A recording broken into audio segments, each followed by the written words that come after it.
Donc, en octobre prochain, les Québécois vont avoir un choix de société important à faire.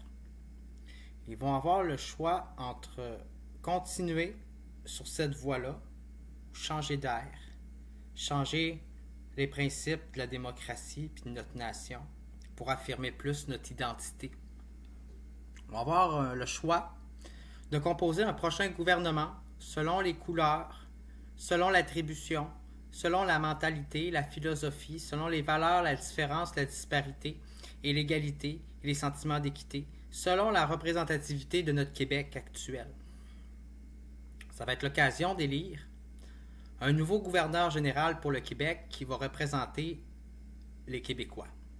Le profil typique d'un Québécois, qui va représenter la culture et les valeurs du Québec, qui va représenter autant la francophonie que notre patrimoine, que notre cachet culturel, qu'également notre héritage religieux, qui a pris beaucoup de place dans un passé, même si aujourd'hui on se doit de défendre un État qui est laïque, selon le serment des droits de la personne.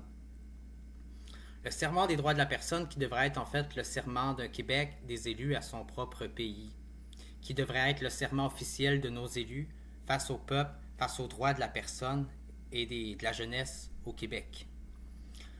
Donc, le prochain choix du gouverneur général du Québec va devoir représenter la jeunesse, la créativité, l'idéologie, la démocratie, l'impartialité. Elle va devoir représenter la transpartisanerie de quelqu'un qui n'est pas pour un parti pris, mais qui est pour une société qui s'adapte, qui se démocratise, qui se débat, qui se bat dans des débats qui sont sains, qui mènent vers la discussion et l'expression à la place de la violence, à la place de laisser place à la violence. Donc en octobre prochain, le choix est entre vos mains. C'est vous qui allez décider le prochain gouvernement, c'est qui va composer le prochain gouvernement du Québec, puis je pense que c'est un choix qui est assez important pour aller voter. Justement pour exercer le petit droit, le petit peu de changement qu'on peut exercer dans cette société.